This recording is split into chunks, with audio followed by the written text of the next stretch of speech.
Ladies and gentlemen, I'd ask everyone to take their seats, if you please, so we can move on with our fourth and final panel. A couple quick housekeeping items. Following this final panel, Ken Medlock, who's speaking here, will be giving a few closing remarks, so if you'd please stick around for that, it'd be helpful. And second of all, you will eventually be receiving by email a feedback form, and so if you would take a couple moments when you get that and give us all your feedback and your comments, that'll help us to plan next year's conference. We've had some outstanding discussions today on our three panels thus far, and we're going to be finishing strong with the last panel, which is focused on the critical interplay of both energy and technology globally. And I turn to my partner, Paul Marico, to introduce his panelists. Okay, great. First off, I just thought I'd make a few comments. Normally, it's you don't want to be the last program of the day, but I think in a conference like this, this actually is the appropriate place for our topic. Given the other topics that we heard throughout the day, technology is the common thread for almost every one of the transitions we talked about today. In the oil industry, in the gas industry, and the power industry. Each one of those has been dominated by technology, and technology has driven each one of those transitions. So I think it's very appropriate and smart for Ken to have put this at the end of the program. Everybody knows Ken, so I won't do an introduction for him. To Ken's left is one of my esteemed panelists, Deborah Byers. Deborah is the managing partner of Ernst & Young's Houston office. She also leads the firm's U.S. oil and gas group. Previously, she was the managing partner of Ernst & Young's America's Oil and Gas Tax Group, and she's been a frequent commentator and speaker on oil and gas issues in connection with a number of esteemed publications, including Bloomberg's, the New York Times, and Forbes. Next to Deborah is Steve Martin. Steve is the Vice President and Chief Digital Officer at GE Energy Connections. Prior to joining GE, Steve was the most recently the manager, or general manager, I should say, and chief data scientists for Azure. And prior to that, he spent 14 years at Microsoft, focused on data analytics and data platforms. And we heard a lot over the course of the day on how important data analytics and big data has been in transforming the energy industry. And I think it's no accident that Steve is on our panel and will address some of those issues. And then finally, we have Chris Shelton. Chris is the Vice President and Chief Technology Officer of AES Corporation, which is one of the world's largest power distribution companies. As the Chief Technology Officer, Chris is focused on supporting the high-value, technology-enabled growth for AES's portfolio. He has more than 20 years of technology-related development and systems architecture experience, and he currently serves on the U.S. Department of Energy's Electricity Advisory Committee. So with that, I will turn it over to Ken to kick us off with energy technology. Great. Paul, thanks for the introduction. This panel is really interesting to me in particular because for those of you who have actually heard me discuss something called the Global Energy Challenge over the past couple of years, one of the key sort of points in that message is the critical role of technology, in particular to meet projected growth in energy demand in an environmentally and economically sustainable way. And I think that latter bit is sometimes left out of the conversation, economically sustainable, because what we certainly don't want to have happen is we push too hard on the lever, in particular, and perhaps an environmental policy lever, without any real solutions, and it drives up costs and negatively affects welfare.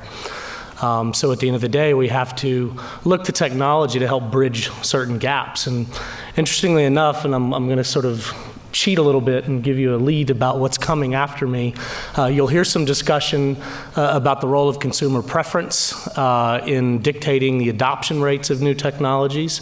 You'll hear some discussions about digital technologies and how they're impacting industry, and of course, how new technologies can facilitate energy storage and overcome some of the issues that we heard discussed in probably one of the most contentious panels of the day, which was the power panel. I really enjoyed that, by the way.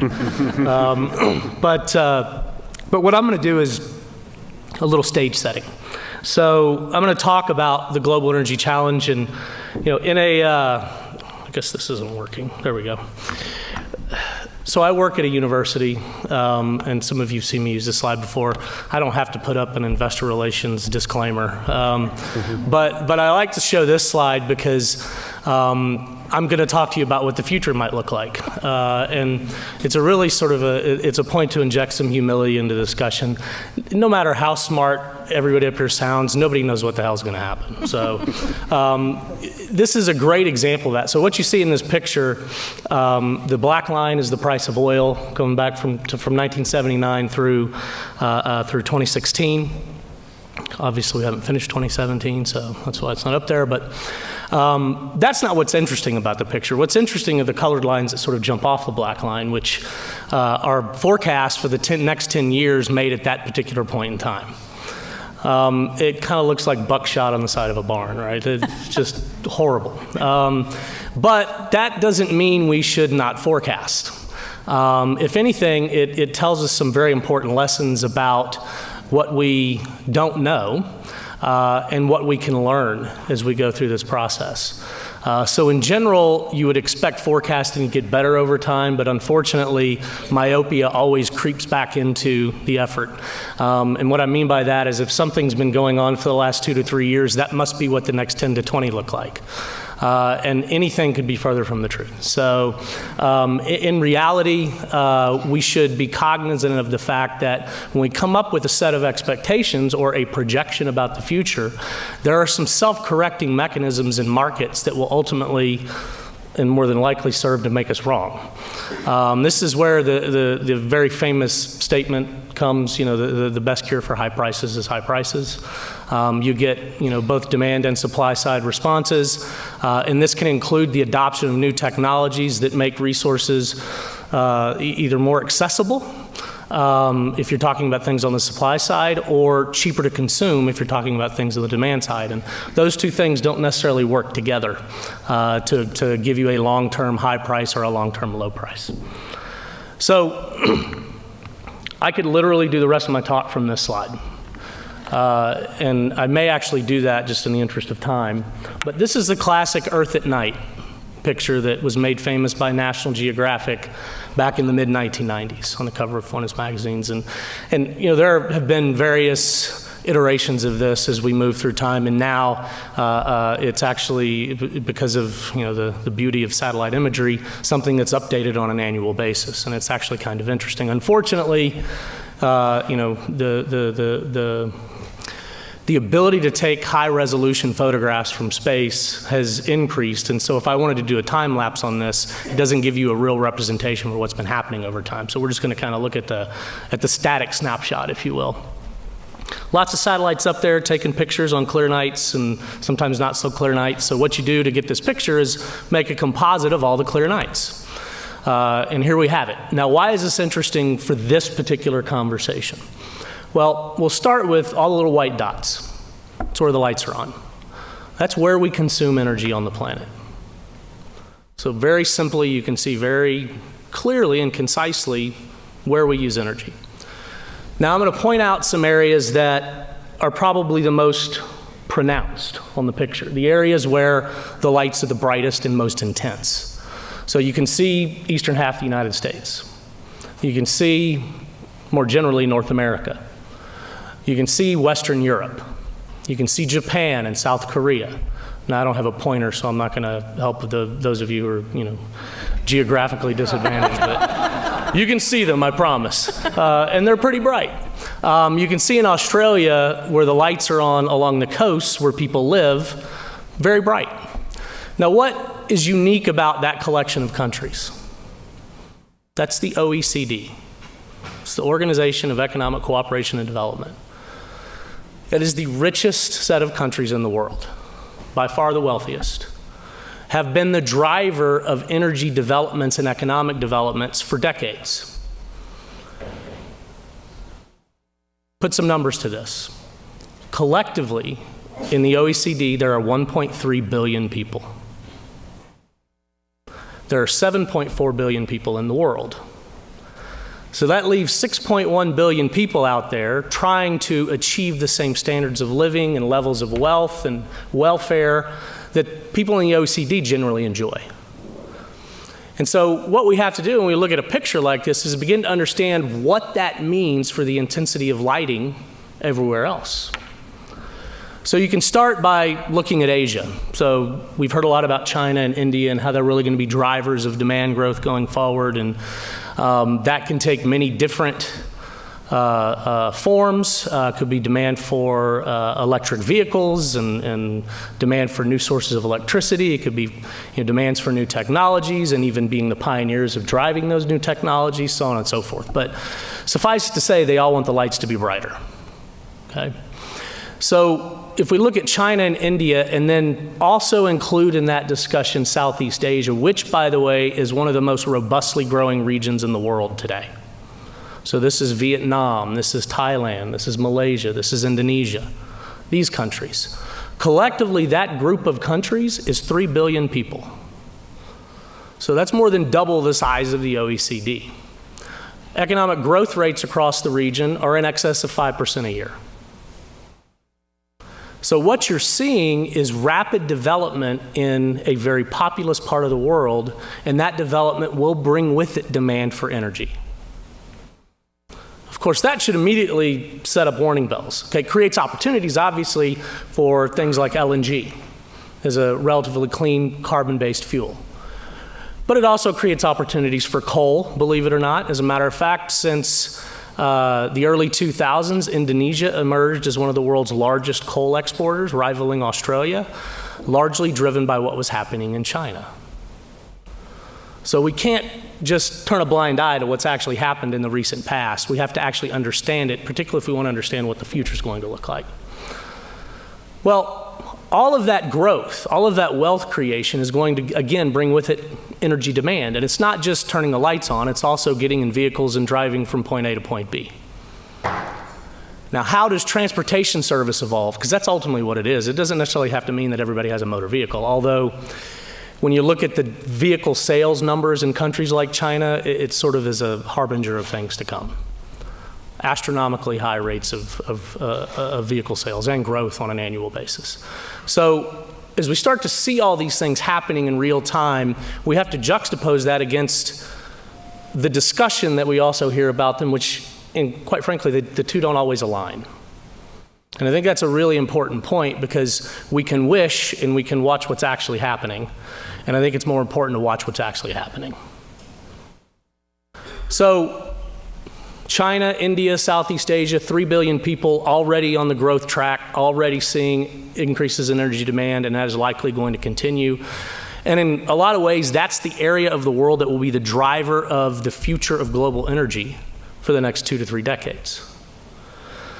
In the OECD, you're at levels of wealth where growth in GDP are not going to bring with them significant amounts of energy demand.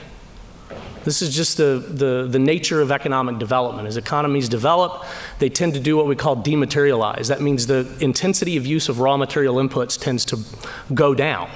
That doesn't mean demand falls, it means the intensity of use goes down. Another way to say that for energy is GDP grows faster than energy demand. It's just that simple. It has a lot to do with structural shifts that are occurring in the economies. Going from an agrarian to an industrial base to a post-industrial service-based society conveys lots of implications for what the future of energy demand is. So when you look at the OECD, you have to recognize that and understand it's not the driver. Now, where can countries in the developed world actually grab a leadership role? So we've heard discussions like energy dominance, and other things which are really supply side type discussions. But in reality, the leadership mantle associated with the future of global energy, the delivery of global energy services, is in technology. That's where it sits. So today, if you buy a car, it's much more fuel efficient than if you bought a car in 1972. Why is that? Well, improvements in materials, making vehicles lighter weight, improvements in the internal combustion engine, all sorts of things that actually, there's still room to grow. Efficiency is a virtual source of supply. It's that simple. And that's a word that I haven't yet heard said today. What is the role of efficiency? And that's something we can't forget, because oftentimes when we talk about energy transitions and we talk about technology, immediately the conversation will spin down to electric vehicles or spin down to, renewable technologies. Well, it's not a binary issue. There's actually lots of room for technology to improve fuel efficiency. If you improve fuel efficiency, it actually lowers the cost of delivered energy services, and that creates a competitive advantage for the incumbent fuels, which is what makes the idea of transitions an interesting one, quite frankly, to study and to think about and discuss. In truth, energy markets and the energy industry in general is always in transition. Stasis is not normal. There's always things within the industry that are evolving, particularly as firms try to grab market share through through competition with other firms. How do they do that? Well, they figure out ways to produce at lower cost or deliver energy services at lower cost. This has been happening in spades in the electricity sector for years. The issue of smart meters was brought up. Interesting example of where smart meters actually played a really important role in this particular area in Houston, post-Harvey. You might have noticed that when power went down, it was back up very quickly. Anybody wonder how smart meters play into that? Well, now you have a digital signal where power's on and where power's off. So you don't have these big utility trucks driving up and down the road trying to figure out where the problem is. They know. That's an incredible efficiency improvement. And it's one that people don't really ever talk about, and interestingly enough, I haven't heard it today. But it's a really important point. So all these little things, all these technologies that you hear about actually have tremendous potential to sort of reshape the way we think about energy. I mentioned the 1.3 billion people in the OECD. I mentioned the 3 billion people in the developing Asian economies. I haven't mentioned anything about the other 3.1 billion people. So where are they? Well, when you look at this map, they're in Central Asia, they're in the Middle East, they're in Sub-Saharan Africa, they're in Latin America. Now, I point those parts of the world out because they're all growing at different rates. They all have different levels of per capita income. But in every single case, there is potential for demand growth in different dimensions. So if we just go to the worst case, if you will, of all of these, it would be Sub-Saharan Africa. It looks dark at night. That is not for lack of people. It's for lack of access to modern energy services, is a condition that you heard referred to earlier as energy poverty. How do we actually deal with that issue? What will that mean for the future of energy demand? What role does technology play in facilitating the delivery of energy services to an impoverished area? What role does economics play? What role does policy play? These are all critical issues, and they all have to be addressed at the end of the day if we're going to understand what the future might look like. Now again, we can all sit down and look at data and then draw lines and think it's going to go here, here, or here. We'll all be wrong. Right? Because as I showed you earlier, forecasting is a very inexact science. But we should still go through the exercise because it allows us to understand what roles different innovations can play in helping us to meet projected demands. And so I'm going to stop there because I think it's a great jumping off point to sort of hand it off to Deborah. Thank you, and I look forward to the Q&A.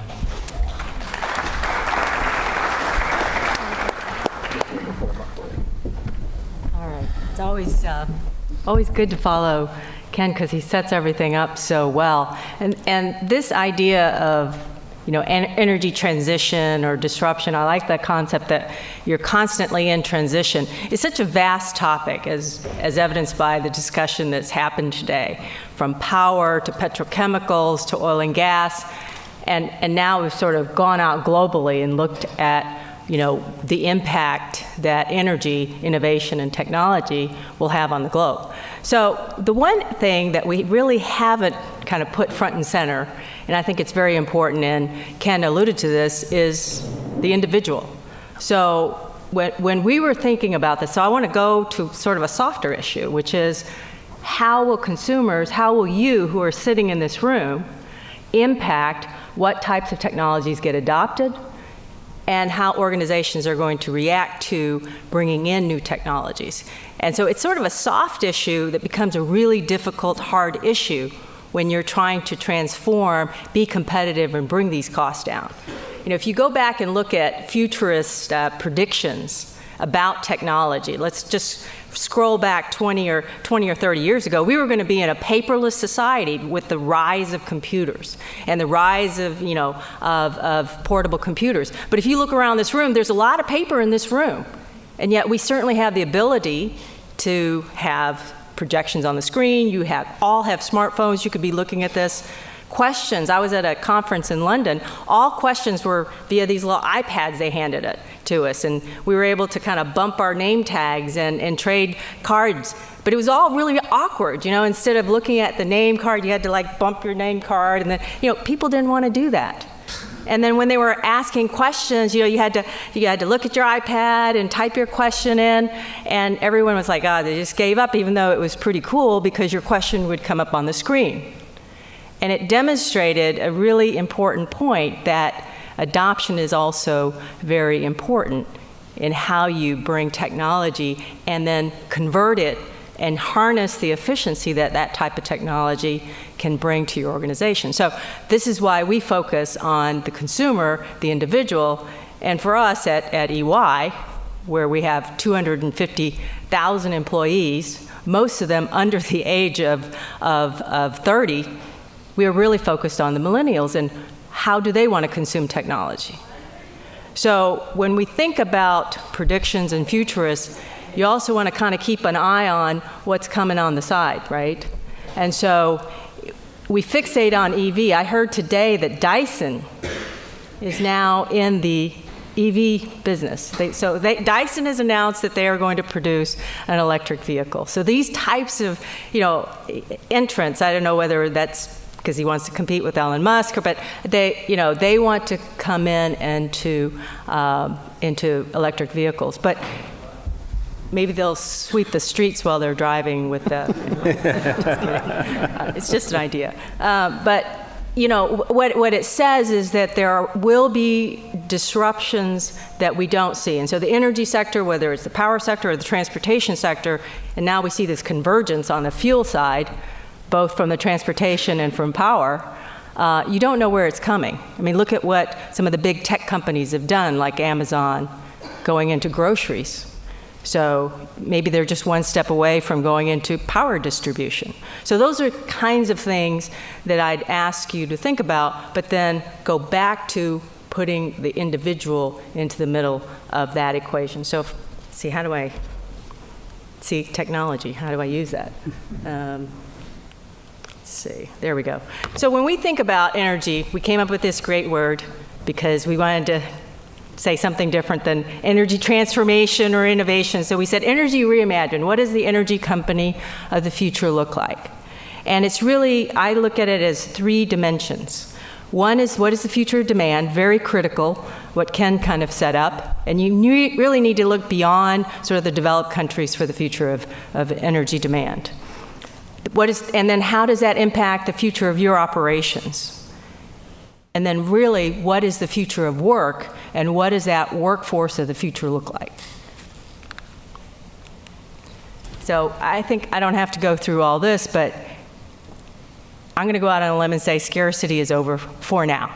Scarcity in terms of the resources that we've been talking about today, natural gas, oil, not just from U.S. shale, but really globally, the global abundance, certainly of natural gas. This is a key point that I think I wanted to sort of continue to make, because I think Ken really, this is such an important point, the decoupling of energy intensity.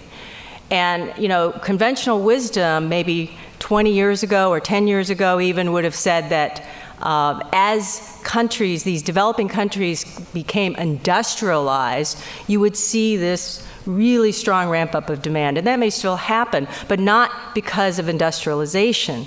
What we do see is strong advances in efficiencies, whether it's lighter materials. My car probably weighs a lot less, drives a lot faster for a lot longer on gasoline than it did 10 years ago.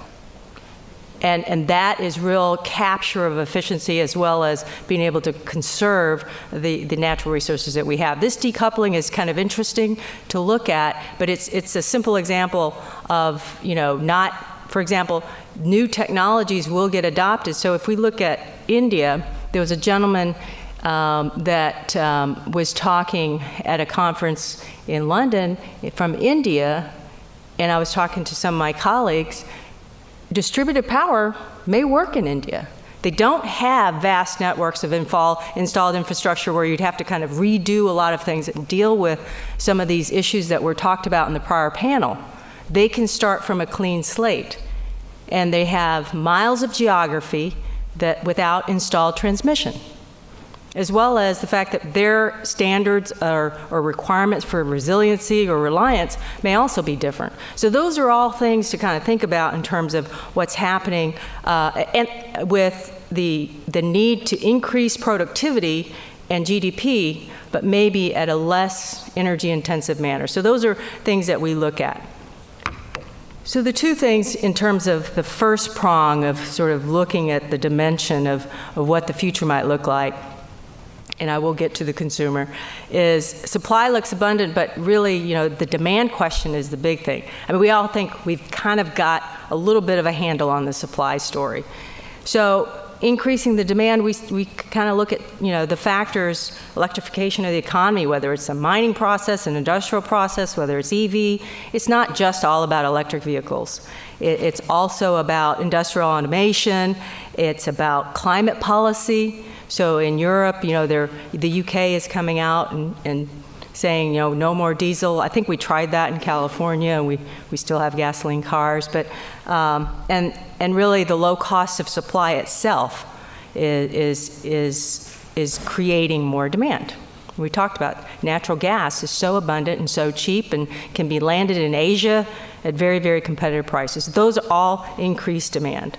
But decreasing demand, as we saw, with the declining energy intensity, advances in storage technology, disruptive battery and storage technology, something maybe that's not solely lithium-based, material technology, material sciences, and then distributed power adoption, I think, is one of the big items that could cause a decrease in demand. So those are some of the things that we think about and then say, how do you then look at your organization and now overlay why perceptions matter. Perceptions matter just as I perceive it's sort of not as efficient to use my iPad to ask questions versus scribble a real quick question on a note card and hand it to the runner in the aisle. I'm going to use that methodology. My perception that I don't want to get in a car that drives itself. I mean, how many people would be willing to let their car, let's say we're not in Houston, but in some real, like, you know, safe place that has real straight roads. How many people would really, in this room, just to take a quick poll, would get in a car that's purely self-driving? Really? Okay, never mind. That was a bad question. But I think that there has to be. Well, okay. So I'm going to change my mind about that. Maybe I should go buy some Tesla stock. But the point being that perceptions do matter, and they do impact how you communicate to the public. So let's talk a little bit about oil and gas perceptions, and then we'll also talk about power perceptions. And I'll talk about why I think it's very important we kind of connect the dots, because I think some perceptions that consumers hold, in particular, I'm going to call them the young generation, but it's really the millennial generation, and a lot of even, many of us in this room who are a little bit more experienced, hold similar perceptions. And some of them don't marry up with the reality of what's achievable. And that can create disconnects in both voter behavior and policy and adoption of technologies. And that impacts our business operations. So that's one dimension. The second dimension is you can install in your business, I'm going to bring it quickly down to a bit of a microcosm of your business, and you can have remote sensing technology, you can have remote field, automated field operations, but if you don't have people that can run that and understand what that information means to the business, or have a business process that can incorporate that new technology, you're not going to get the efficiency gain from that. And so some of the challenges that you'll have is without the right workforce installed, you're going to suboptimize the use of whether it's digital or big data analytics, sensor technology, or robotics. And so that's sort of a critical point. But back to oil and gas. This won't shock you. There are some negative perceptions of the oil and gas industry. And that is not anything new. And you say, why does that really matter today? And we'll kind of walk through that a little bit.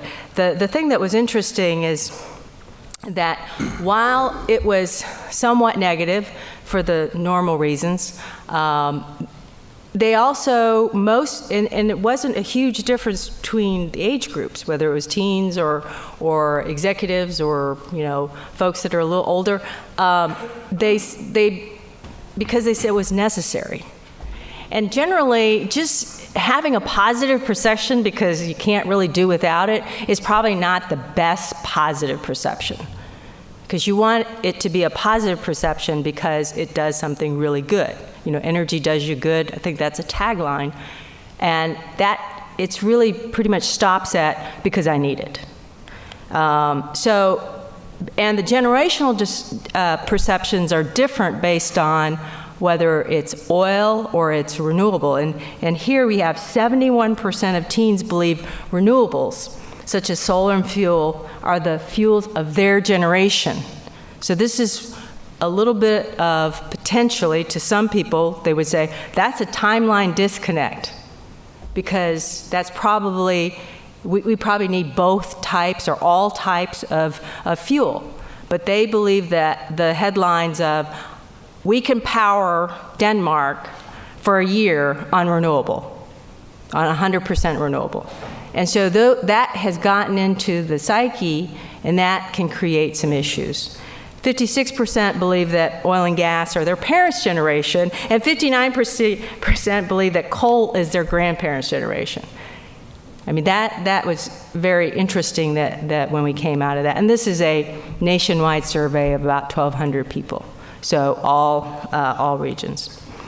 And how does that impact our workforce?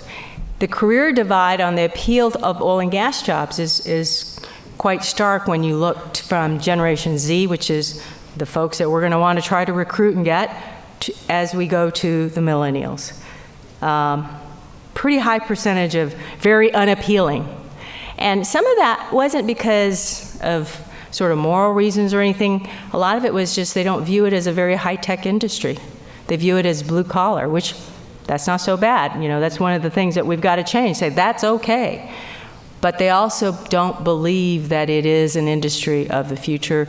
If you believe that solar and wind and renewables are going to be the future, then why go into an industry that is your parents' or your grandparents' generation? So this is something that has to be changed from a perception standpoint for the industry. 81% of the executives agree that we will need to develop a different workforce. And in order to attract that different workforce, you see a lot of programs trying to develop STEM, trying to go after that new generation of data scientists, who I think is going to speak next, so I'll be interested to hear his comments. But in the next 10 years, that workforce is going to look very different.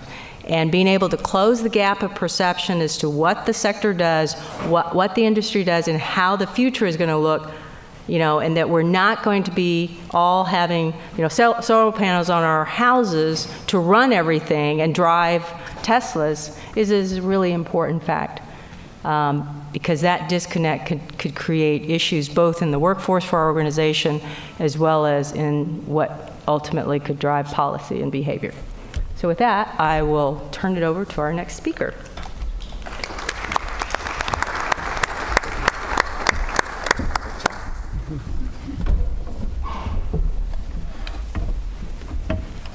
Hey, everybody.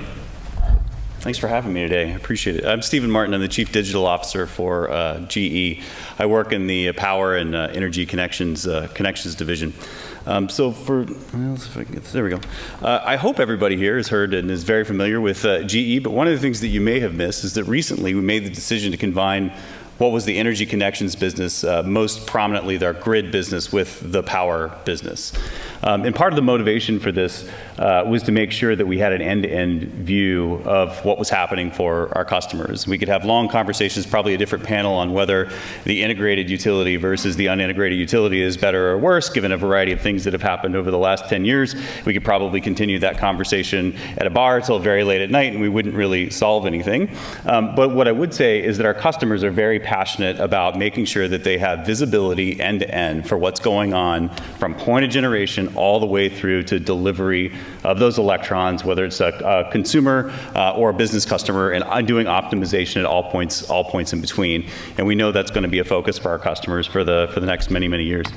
I got a bit of a circuitous route to get here, so bear with me a little bit because I'm relatively new to the energy industry. So please be somewhat gentle. I am almost a native Texan. Grew up east of Dallas. I went to school at the University of Texas, not too far away. My early work was on the technology side was in encryption.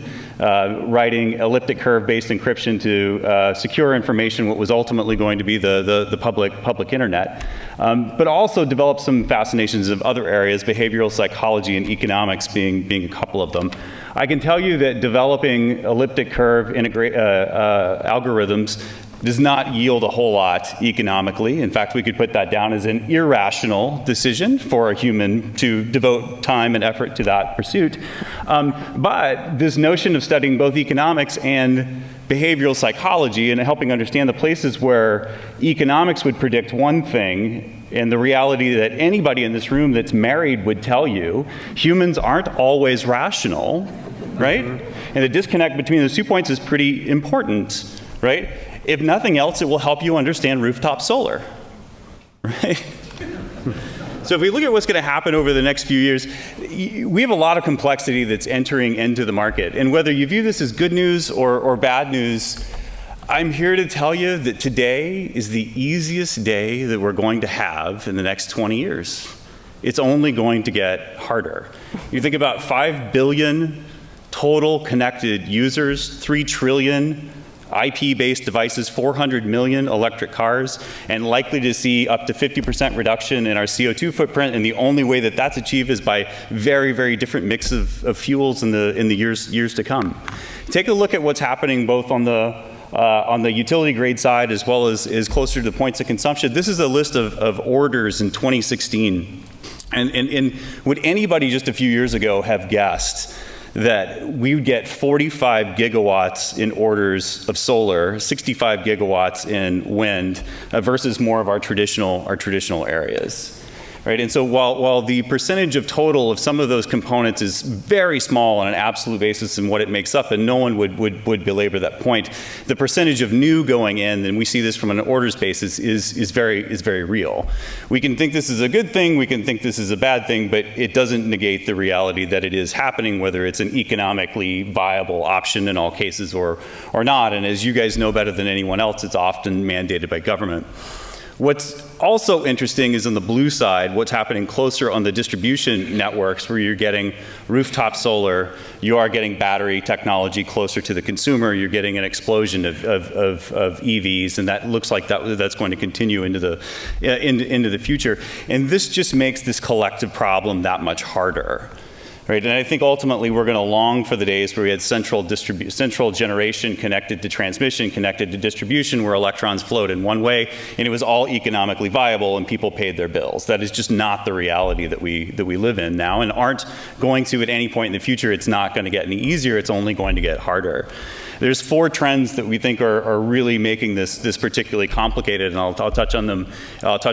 Quickly. The first one, solar PV, which again, whether we believe that this is economically viable and it's often not, this is something that's absolutely happening as a growing number of consumers and some amount of businesses, rational or not, are choosing to take control of their own destiny with regard to producing the energy that they want to consume.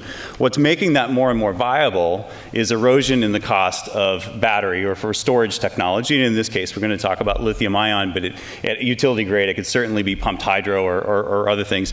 And I think while battery technology gets a lot of play, we talk about it often in conjunction with renewables. What's far more interesting, we think, is combining battery technology with natural gas plants for doing immediate dispatchability and delivering hybrid solutions, which we do all day, every day now, and we think it's going to be a very important part of the future going forward. In fact, if you talk to most utilities out there and you'd ask them, even the ones that haven't adopted any level of energy storage solutions, currently, and there's places where they're deep into it, but go talk to someone who hasn't yet. The conversation, generally speaking, is about when, not if. And a thought experiment you can often do is to say, if the price of storage on an effective basis was only 40%, 50% of what it is today, would you adopt? And everybody has the point in the curve where they say yes to meet either peak issues or to do shaving or to do, deal with a variety of issues. There is an economic point where it does make sense. And given the nascency of that technology, you could say, great, now we're just talking about time. Right? At what point in time is this going to be a material portion of the total spend for those organizations? The next trend that we see that is impactful, or microgrids are emerging, and I think it's an interesting tale. There was a co-op in Brooklyn that got a whole bunch of press a few months ago. It was in the New York Times. This neighborhood that had established their own microgrid and were sourcing the majority of their own power. And so you call them up and you say, hey, well, what's next for you guys? And they say, well, we're going to try to get connected with other people that are doing co-ops around microgrids so that we could load balance with each other and make that bigger and bigger and bigger. And they were completely lost on the irony that what they were actually saying is, I'm rebuilding a utility, right? And so this could actually be an example of the more things change, the more things stay exactly the same. And again, the notion of economic viability or rationality can play into this dialogue, absolutely. But it is a trend that we should expect to see continue as people want to, at some level, assert control over their own destiny.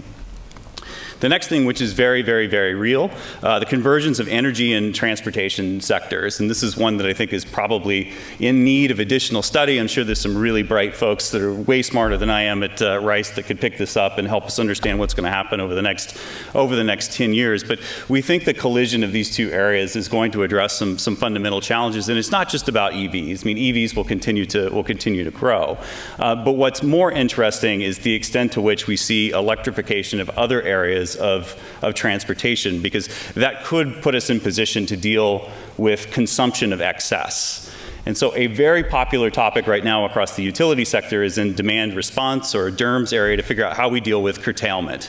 How do we curtail in peak areas to make sure that we're doing shaving for peak load? I think we're very quickly going to get through that. In the next few years, the main focus for our customers is going to be, what do we do with excess capacity, massive amounts of excess capacity over the course of the day? And how do we plug into things that can instantly consume and make use of greater amounts of energy at particular times on a variable basis? Because storage is not likely to be all of that. But transportation, as an example, would, because you could talk about moving things at variable speeds. all of this complexity, we are going to need some new tools and some new technologies. And so this is actually one of the first problems that I tackled when I came to GE is, taking a hard look at our SCADA systems, taking a hard look at our EMS systems, and realizing these physics-based systems that exist in one of two states, it's either open or it's closed, are probably a better representative of our past than they are of our future. And are those systems going to be viable for 10, 20, 30, 40 more years? Absolutely they are. However, we are very quickly moving into an area where open and closed simply isn't going to suffice. Right? Variability is going to have to be a big factor. And the reality is that no physics-based system or control center is likely to do a great job of optimizing distribution given how complex that is. Right? Imagine trying to host a party and you send out notifications to everyone, wanting to get an idea how many people are going to come. But in that implicit contract with that other person, that there's variability. Like your success rate on getting responses back from everyone isn't 100%. Not everybody is going to attend, but over time, you can start looking at those patterns and you can figure out what a percentage of that total might look like. And that's what we're going to see more out of machine learning technologies that will start analyzing these types of patterns of consumption. Even though I don't control all the rooftop solar out there, I can start to get a sense for what's going to happen in demand response scenarios, and I can start to make reasonable predictions about what I really need to turn on and turn off over the course of the day. Another issue that our utility customers are going to tackle is the need to move from very monolithic-based systems to things that are more hierarchical. You have distribution networks today that operate essentially as their own utility, at least for portions of the day where they're sourcing their own generation and are completely self-sufficient. So both for security reasons as well as optimization reasons, it makes sense for those distribution systems to be allowed to optimize locally rather than centrally. Right? And there may be reasons why you'd want to flow policy up and down, but the hierarchy associated with that we think is very, very, very critical. I'll come back to the security issue just because it's near and dear to my own heart, and I know that everybody in this space is certainly concerned about cyber at varying degrees. It's much harder to cause damage if when you get in the front door, you see 10,000 more doors. That's not what a utility looks like today. What it looks like today is when you get in the front door, you're in, and you can do anything you want. And so this notion of fractionalization, component by component by component, will also add not just to the optimization side, but will also add to our long-term security. We think edge technology is going to be very critical in doing that and moving enough computing power out to the edge to be able to pull that off. So we live in really exciting times, and today is the least exciting day that we're going to have in this journey together. These are big issues that we're going to tackle, but I think it's actually going to be a lot of fun. And if I could leave you just with one thought, and I know this may be antithetical for a lot of people in this room, and as a GE employee, it's near and dear to my heart as well. Disruption is good. It's good. It'll keep us all honest. It'll allow us to pay off technical debt. It'll allow us to approach new problems in new ways, to think hard about evolving business models. What do we do in different cases? And the thing that history would indicate over and over again, and working for a company that's one of the only representation of an organization that survived 125 years in the Dow, you have to reinvent yourself all the time.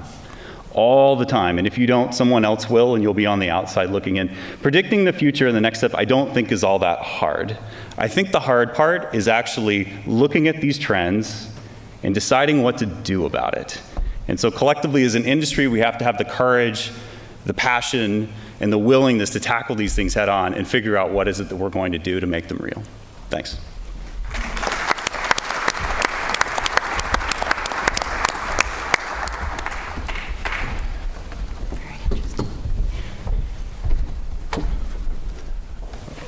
All right. So I want to share a little bit in response to Ken's comment about prediction and Stephen's comments about the whole landscape of change that we're seeing. I think we can predict very certainly the cost decline of a trio of technologies, and those technologies are very different from anything that we've seen hitting the energy sector. And that means that our intuitive models that we have don't work anymore. So we have to really question our intuition about these technologies because they're completely different. I'm going to talk about how they're different. And I would ask you to consider that, have an open mind to that. I think I can convince you with what I show you. And I think if I do, then I would encourage you to take your knowledge and combine it with this knowledge and help us affect change in a positive way so that we can actually have a transition.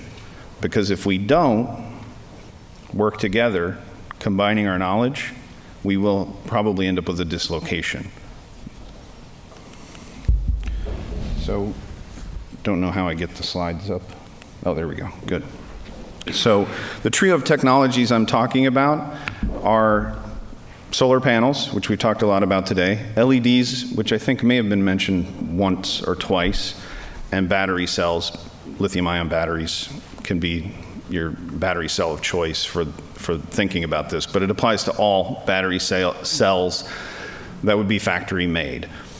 So these technologies in combination provide they solve the trilemma.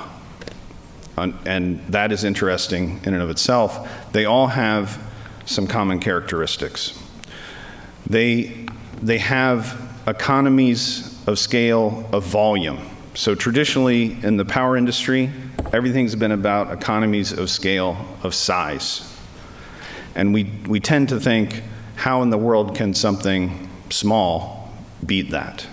And really, what we're seeing for the first time in the power sector is that trio of technologies are all factory made. The majority of the investment that you make in them is made once for a factory, and then you drive volume through that. Our sector has never seen this. It's always been engineered to order. So that's why our intuitive models are broken. We can't keep thinking about this the way we've thought about it in the past. On top of that, because they are a lot of these technologies are multi-industry, what happens in this industry cannot stop this from happening. You all have lithium-ion batteries on you right now. And no matter what some regulator thinks about it, that's in the power sector, that industry is going to keep growing. So whatever is driving this is not something that can be controlled by the sector for the first time. That also breaks the intuitive model. We tend to think, oh, we can all get together and think about a policy to solve this. You can't. You're not going to be able to. It's outside of the industry's control. So I think something I would add to this, how does this come together? What's happening when you make something modular in a factory, you end up running what BCG coined the experience curve. And you see these curves here are taken from studies from Bloomberg New Energy Finance, but you can get them anywhere. And they show the long-run cost decline of these technologies. They're all factory-made component technologies. Each one has a different curve, but they're all on a curve. And those curves are predictable. And you only need to know one number to know what the price of any of them is going to be in the future. You need to know the volume of the production, and then you know the price. Now, can this be disrupted by geopolitics? Yes. But because they're modular, you can have diversity of supply chains across geographies. So unless it's some comprehensive process of outlawing them through geopolitics, you're going to continue to see those declines. Again, something that has not been possible in the power sector before. So I think when we combine these things, it creates a very different picture for us, and we need to challenge our intuition as a result. So the experience curve, if you haven't studied it, I'm sure many of you have, but if you are not familiar with it, it was actually developed in the 60s, and it's held true for all the technologies that have the characteristics that I mentioned. So you end up with a curve, it's very predictable, it's a function of the volume. So why is this relevant? to this discussion, and why was I challenging you all to think about your intuition and your knowledge and how you could bring it and combine it with this? Because this is happening now. And so in markets around the world where we see technology come in, and I would highlight the solar case, for several hours a day now in markets where you have solar coming in, you have $0 pricing. We heard earlier on a panel you have negative prices because of incentives in some markets in the U.S. This is not sustainable. And so it's bodies like this that collectively are involved with all the different stakeholders that can help deal with this reality. We need to not continue to have it as it's not an uncertainty. It's certain what's going to happen. It's only a matter of pace of change at this point. We need to embrace that and make the changes that we need to deal with this to make it more sustainable, or we will end up with much more of a dislocation than a transition. Thank you.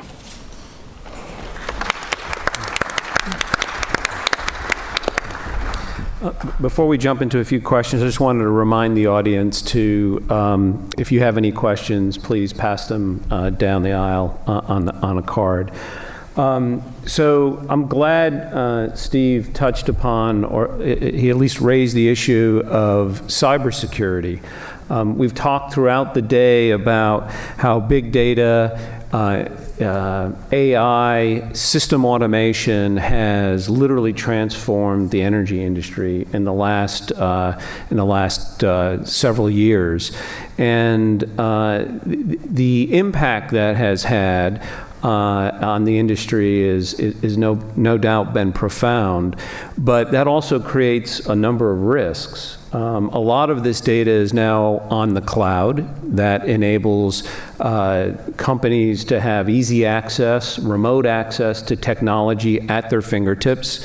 You now have geoscientists from their home or anywhere on the planet being able to control a well as a consequence of having access to software applications and big data. But that also, because it's on the web, because it's in the cloud, creates cybersecurity issues. And so I would like to ask the panelists what they view as, how big of a threat do they view that as to the energy industry, cybersecurity and to energy companies? I can go first if you'd like. Yes, please. Yeah, no problem. I may have some subtle biases that'll come out having spent the last 10 years of my life working on cloud computing, which it is interesting that you're doing some of these things at scale actually has demonstrated that we've gotten better protection for folks rather than having non-connected systems. So one thing that I would say. On the automation side, I think it's also important to point out if there's concerns about automation and what that's going to do to a changing workforce, you should have been far more concerned about the last 50 years than the next 50 years, because the bulk of automation has already been done, right? And now we're looking at incrementally improving it. Specific to cybersecurity, the main point that I would offer, and this has come up time and time again, it's not just in the utility case, as was the case in the Ukraine or other places where there's been hacks. It's also proven out by the more recent Experian example. It certainly was true for Snowden and the CIA or the NSA. The common characteristic of every single one of those major attacks is one thing. It's somebody on the inside every single time. And so I'm here to tell you that your biggest point of weakness in your entire network is between the keyboard and the seat. Bar none. If you have $1 to spend on security, spend it on internal education, right? There's a quick thought experiment right here, right? Let's say that I look up every single one of you on LinkedIn. I find 2 of your friends. I spoof one of them. I send you an email on behalf of that friend. I say, hey, we're having a retirement party for so-and-so. Really hope you can come. Please click here to let us know one way or the other. How many people in this room are going to click that? Can we agree it isn't 0? It isn't 0. It may not be a lot, but somebody would. Somebody who's having a rough day and not thinking very hard would just click it without thinking about it. I have your credential, right? And off I go. And so that really is the weakest point in the chain. And so all of the stuff that we're doing at 256-bit encryption, which has never been hacked in the history of ever, is completely undone by someone who has 2 friends on LinkedIn, right? And that's the way we have to attack this problem. Chris, do you have any views? No, I would say it's primarily, human behavior problem. I think there are opportunities with digital controls and architecture changes in the long run, but so if we can re-architect the whole grid and make it more or less susceptible to cyber, but that's going to take a while. Okay, good. Well, in my own experience as an intellectual property lawyer, I see that. The biggest risk from theft of IP within companies is from employees walking out the door with the technology, with the laptop, with the computer. I mean, today you can walk out with a thumb drive with more information that existed in, GE's documents 50 years ago. And so as a consequence, that is the biggest risk I see in sort of defending those cases and representing clients in that area.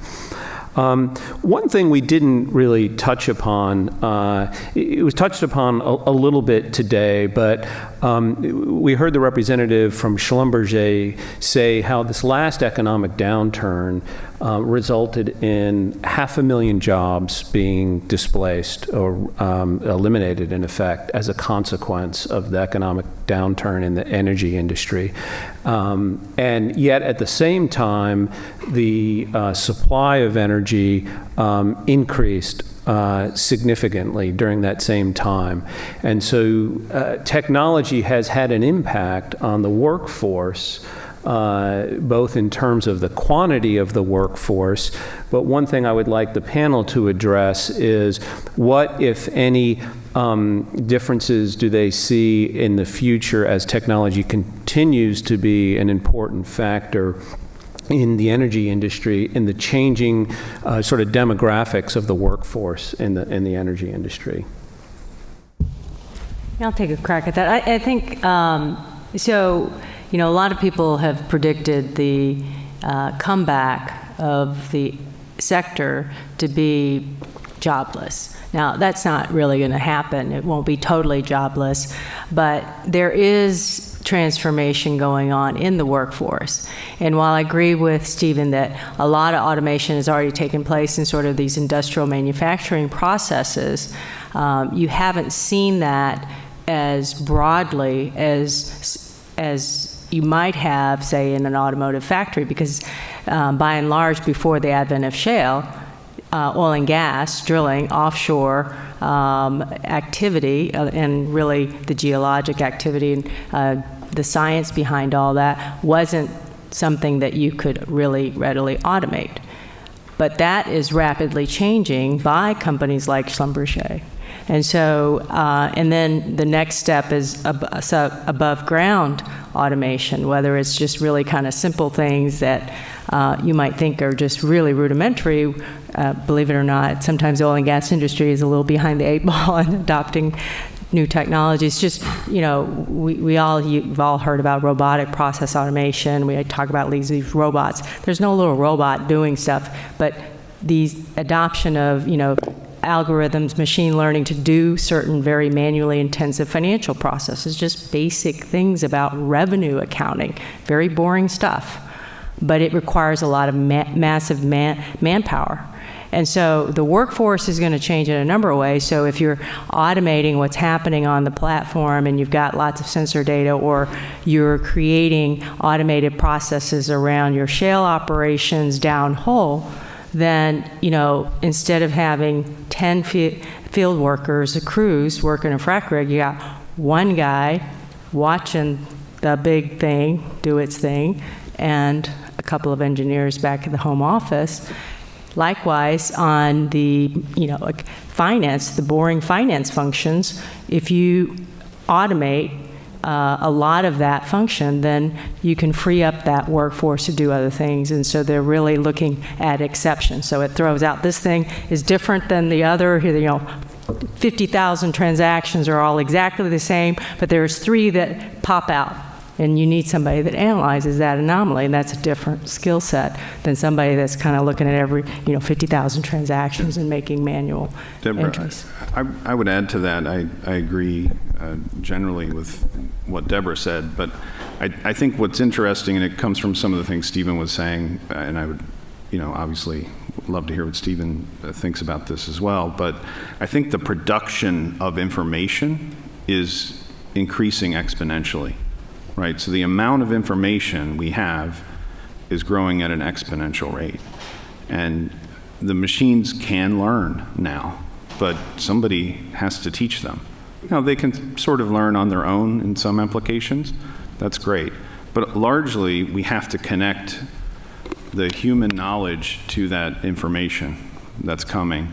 And given that the information is growing at an exponential rate, the number of teachers we will need is going to grow that way as well. So I think that's going to really help with any transition that would dislocate folks. But I don't know what you think about that. Yeah, a couple of things. The first, we'd start with the computing power that's in this room on every handheld device is superior to the computing power that existed on the planet in the early 80s.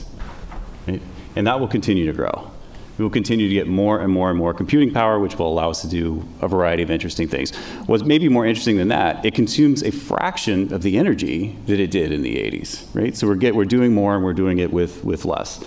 As a project that we're working on right now for a remote drilling platform, and the reason why I come back to the automation example is take a remote drilling platform. You think 15, 20 years ago, that used to be manned with 200-300 people. It's now down to about 25 in this particular case, and what we're actually doing as an experiment is to see if we can get those 25 people off.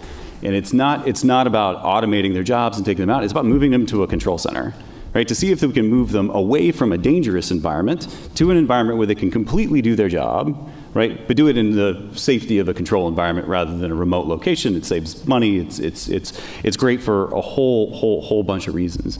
I think anytime we talk about automation too, and especially in the guise of the explosion of data that we have, we also have to remember that the more things change, the more things stay the same. I mean, as we evolve from an agrarian society through industrialization to an information society, we continue to automate. And so anytime I hear somebody have a reaction to the automation of a particular job, my reaction is always the same. Said John Henry to the jackhammer. Right? This is just going to continue to happen over and over and over again, and it has become our human imperative, both for safety reasons and for economic reasons, to continue to raise the level of abstraction and move people into safer environments where they can do higher level tasks. And in that sense, it's completely consistent. So I'll add a little tension to the panel. Good. I think the issue is that it's accelerating. So this time it's faster, right? And it's going to be faster and faster and faster and faster. So in the past, when you've had those turnovers, it's been generational. Right. Now it's going to happen, intra-generation, right? So that's the difference here. So it is important. There is a transition that will be within the lifetime of people. So it's a real issue. Agreed. So let me add one thing to this, because I think at the core of the question is, what does the workforce look like going forward? And it's interesting to think about that because, there are people at Rice that are talking about automation and what the impacts are going to be on the workforce in general, not just in the energy sector, but and you often hear these very dire predictions about reduction in need for labor. I find that difficult to accept because we have actually been seeing since the dawn of the Industrial Revolution, displacement of jobs, replacement of jobs, with automation or with better process or you name it. But at the end of the day, what that does is it frees up human capital to do other things. I think in the energy sector, And I say this from the standpoint of speaking to my classes every year. It's interesting what Deborah raised. She raised a point about perception, particularly among millennials, that the oil and gas industry is the industry of their parents. It's not the industry of them. And then I see that actually in the class, but I have the ability to show them some videos actually that I got from some local companies about what actually occurs in the offshore, from discovery to first oil. And it's very eye-opening because their view of the offshore industry are like scenes from the movie There Will Be Blood, right? That's not the way it works. If anything, it's the offshore industry in particular is one of the largest consumers of high tech on the planet. And when you think about that, and you think about what that means for the type of individual that's moving into the oil and gas space, and we can broaden this to talk about the entire energy space, it is a more technically savvy individual. So, the pace of human capital development in the energy sector has to accelerate to keep pace. I actually do agree that things seem to be moving a little bit faster than they have in the past. And I think what that does is it puts a challenge on not only education, but training, sort of on-the-job training. And I think that's where a lot of the millennials that Deborah pointed out are going to find themselves in the energy sector in different dimensions, doing things that they never dreamed they'd be doing in their parents' old jobs. Well, I would just want to add, on the workforce, the training is really important to keep up with this accelerated change. And, just in the microcosm of our own business, I mean, we have students that have the traditional degree, same degree that I had, but they have a very different skill set because, you got people like Ken teaching them. But, we had a young student from UT that came in, and his job was to do these wealth trust tax returns, and he had 30,000 of them to do. And he's like, man, this is taking me forever. So he spent 2 weeks on his own time on the weekend automating this and realizing that all he really had to do was pull out certain clients that had a little different characteristic, and the rest of them just kind of feed them through the machine, his little program, and not worry about it. And he created a little program that did that. And now he doesn't have to spend, 2 weeks going through every one of those accounts. He can just look at the exceptions, and now he frees himself up to do other things. And so we've increased our productivity. And that's really the key, is how you free up human capital, capture that productivity and efficiency, and really, drive up productivity. That's the trick. But it's not so easy. Yeah, agreed. I'm sure this is less true in the oil and gas space, but in the utility space, I have good news. The news is we're going to get to do this whether we like it or not. And what I mean by that is 40% of the workforce in the utility space in North America is going to reach retirement age in the next 10 years. This is an industry is going to turn over, and we will have to go fill that with the next generation of folks. We are bringing in new talent into this industry, whether we like it or not. Right? What we're going to do is a function of pure necessity. Yeah, and I think part of that, we're talking a lot about this subject, but there's safety and other human issues here. Maybe that's driving the interest. But in AES, we own and operate utility companies. We have about 10 million utility customers, a lot of poles and wires. We have a whole initiative around this called Safer, Smarter Workplace, where we are focused on, at that point of transition, trying to take that knowledge, incorporate it into automation, at that point of dislocation that may be happening. So, and in the end, it's just safer, right? I mean, the more you could do this around electricity, it's much safer, and it can be faster, have less downtime, improve availability. So it makes a lot of sense across the board. I want to pick up on two sort of themes mentioned during the talks, one by Ken and one by Deborah, and sort of ask a related question. Deborah talked about consumer perception in the industry, and I think it's fair to say that most consumers would view renewable energies, or at least the perception is that renewable energies are cleaner than traditional fossil fuel energies. And so one question is, how accurate is that perception, number one? And number two, does technology play a role, or can technology play a role in, to the extent that that perception is correct and true, bridging the gap between traditional fossil fuels, oil and gas, becoming more competitive from an environmental standpoint with renewables? Is that for me? I think so, Sure. yeah. Okay. Based on our earlier discussion, I think you're probably the Yeah, natural I thought person you mentioned to- Deborah, so I was waiting. So I think, obviously, we should, I mentioned technology and the trio of technologies because we find that combination fascinating because of the way they challenge our intuition. That doesn't mean we don't believe in other types of technology breakthroughs that could happen. But I think there are some fundamental elements at play to, if you, no matter how low cost it is to get the carbon out, when you burn it, you still have thermodynamics, and you're just not going to solve that. So you can't change that. I mean, you can't change thermodynamics. We won't have that breakthrough. So I think that's your limit, and we're close to that with combined cycle, right? Stephen's company is close to the limit of thermodynamics. So that's what drives the carbon equation on the carbon sources. Right. Okay.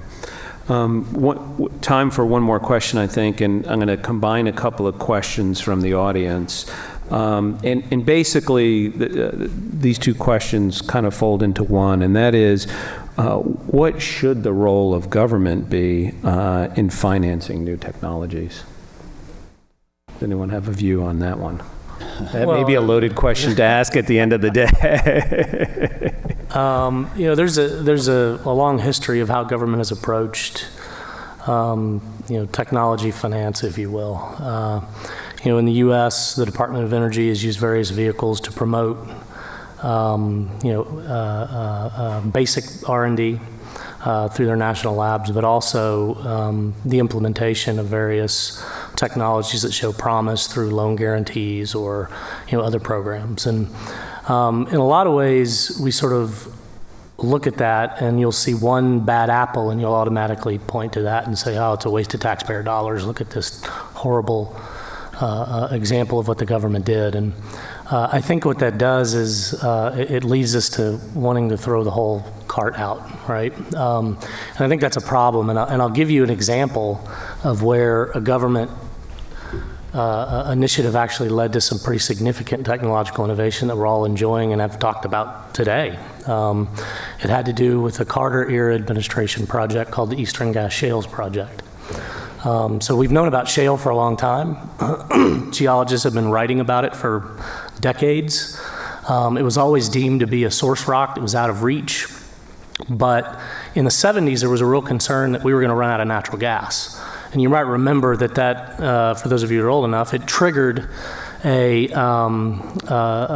move at the federal and even at state levels to really disincentivize the construction of natural gas power plants and really promote the expansion of coal, which the U.S. has a lot of, still has a lot of, on the order of a quarter of the world's recoverable reserves. But a lot of that was driven by energy security.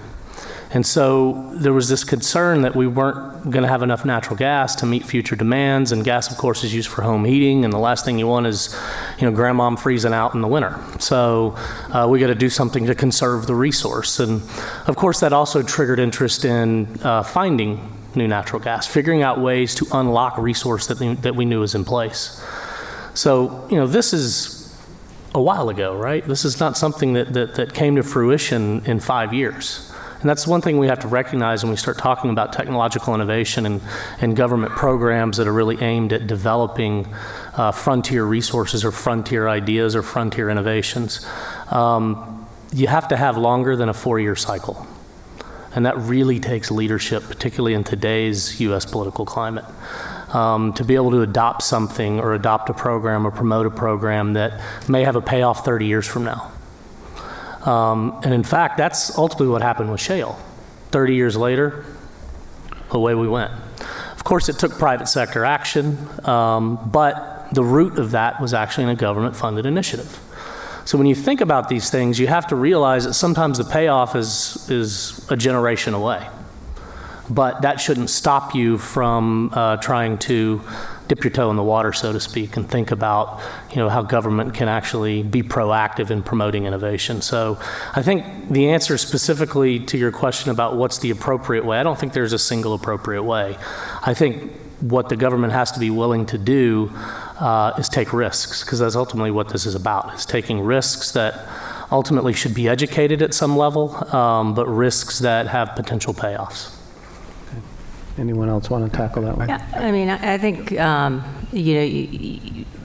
want to limit activity by the government that would truly create market distortion. So creating and funding or incentivizing projects to be commercial that aren't quite ready to be commercial or scalable, but that kind of, so maybe even beyond just the basic research that might take 30 years to come to fruition, but maybe incubating things that are viable, maybe not scalable, maybe not commercial today, but a breakthrough in some material technology or computing technology could suddenly, make it commercial, and then you can bring in a venture capitalist. I think there's a really, really powerful role within universities and government, DOE in particular, to be doing that.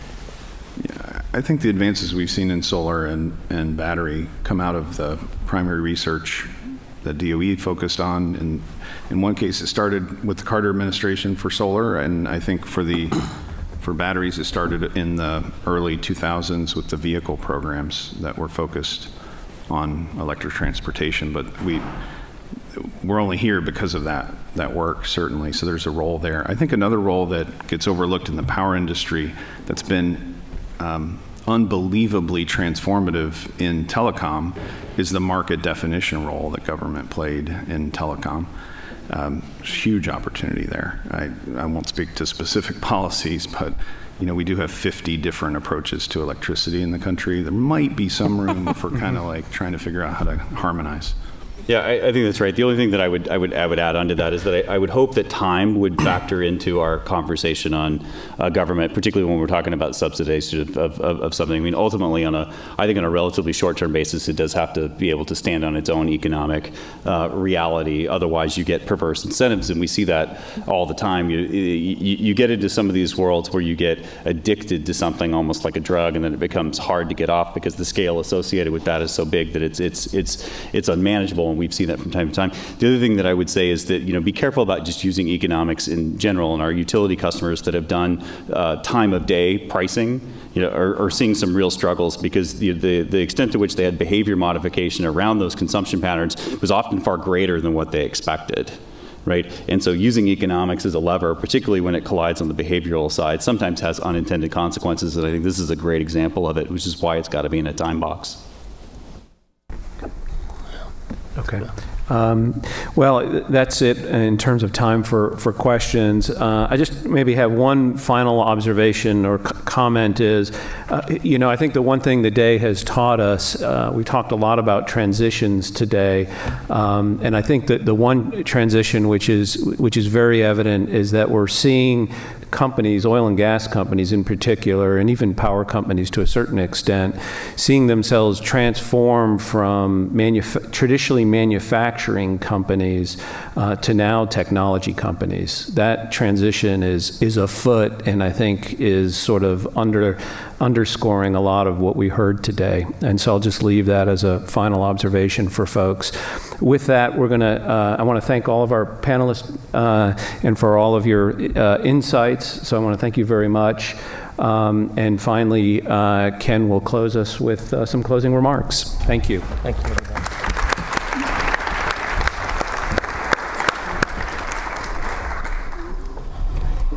That's not the one I wanted. Hold on.